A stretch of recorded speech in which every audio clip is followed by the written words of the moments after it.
Aspiration and the Meaning of Life, published on July 25th, 2022.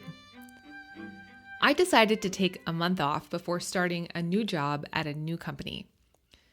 If you have the opportunity and the means, taking time off between jobs is something I highly, highly recommend.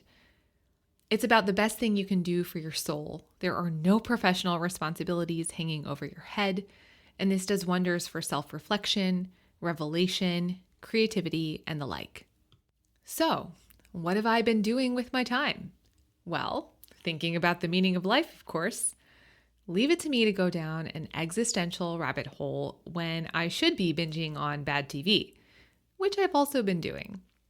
Well, I'm happy to report that this has been a fruitful meandering. While I certainly haven't discovered the meaning of life, I have come up with a clue that aspiration is a major source of fuel for life, and without it, we become stale. What started this line of inquiry? The other day, I was reflecting on my time off so far. In addition to pondering the meaning of life, I've predominantly spent my time aspiring to create music. My husband gave me the most wonderful gift of repairing my childhood guitar. It's a real beauty. I've been practicing daily to get my chops back, and it's been a joy to plunk out some tunes. A state of gratitude, and in particular, appreciation for my surroundings. We're lucky to live near pristine New England beaches, share space with a variety of cool birds, enjoy the shade of ancient trees, and more. So all I have to do is notice the landscape. Artistic creativity. It's been a long time since I've felt inspired to draw or paint. During this break, I managed to let go of the idea that my art had to be good, and the images started to flow. Better health by exercising more regularly and challenging myself with difficult goals, like hiking Mount Washington. We made it to the top. Learn about ethical challenges in tech innovation by reading books like Hello World, listening to podcasts like Technically Human, and about working effectively with people in organizations by reading books like The Culture Map and The Change Monster. Throughout these pursuits, I've felt more alive than I have in a long while. Why is that? Well, I'm sure some of it has to do with a decline in stress from not working. But I couldn't help wondering if something more fundamental was fueling my newfound vivacity and pep, hence the rabbit hole. Below is what I discovered in my meandering. Etymology. First, I looked up the dictionary definition of aspiration to see what that might tell me. Here's a representative sample of entries. Quote, a hope or ambition of achieving something, end quote, Oxford Languages. Quote, a strong desire to achieve something high or great, end quote, Merriam-Webster. Quote, a strong hope or wish for achievement or success, end quote, Cambridge Dictionary. I also learned that aspiration comes from the Latin word spirare, which means to breathe. In fact, an alternative definition of aspiration means, quote, the action or process of drawing breath.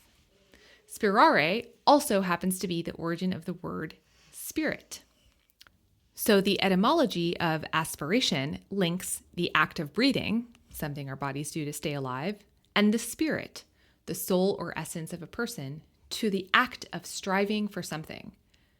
Perhaps the idea is that aspiring is as essential to our lives and souls as breathing. History. Second, it occurred to me that aspiration is ingrained into the story of humanity.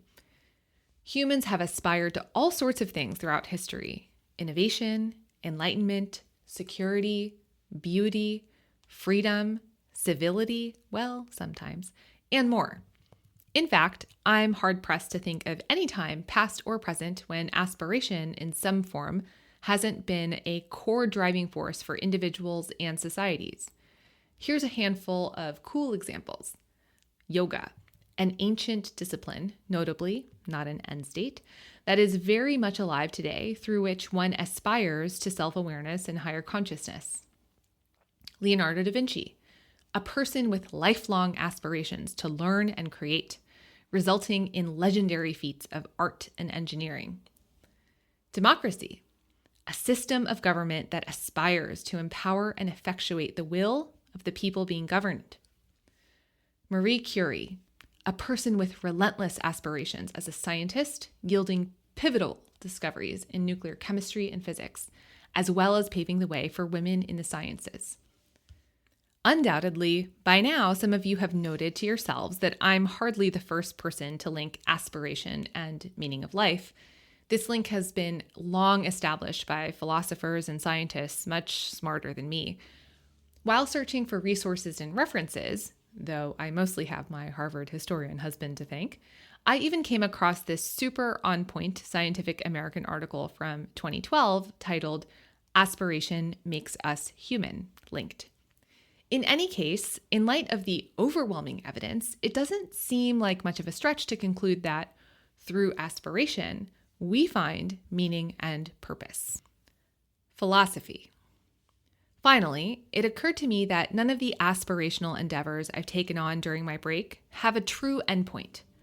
I'm never going to be the most grateful, or be the fittest, or learn all the things. As a result, I've been compelled to enjoy the journey, not the destination.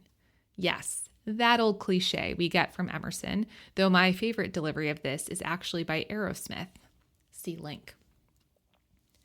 This journey versus destination framing seems to carry a lot of weight in the meaning of life inquiry. Let's take the German philosopher Arthur Schopenhauer. He wrote in the 19th century that disappointment is inherent in human life. But in Midlife, a philosophical guide, linked, MIT professor of linguistics and philosophy, Kiran Setia, offers an antidote to Schopenhauer's pessimistic view. Setia starts by pointing out that in his analysis, Schopenhauer was taking into consideration mainly telic activities, that is, activities that have an end or goal. More here, linked. From that perspective, Schopenhauer is probably right.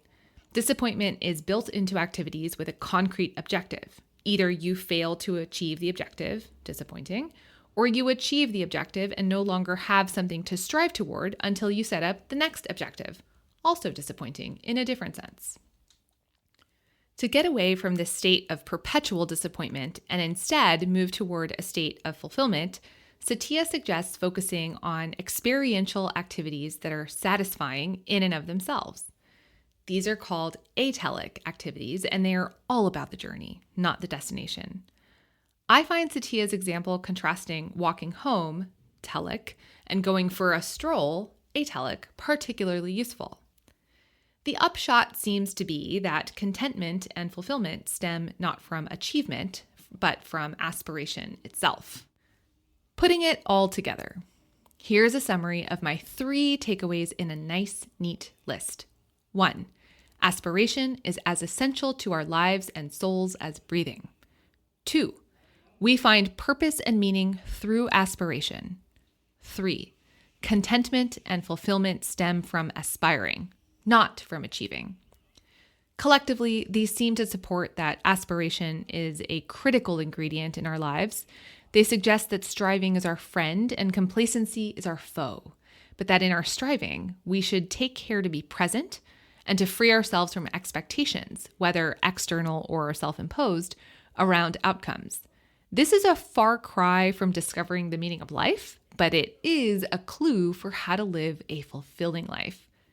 What are your aspirations? How do you stay focused on the journey, not the destination?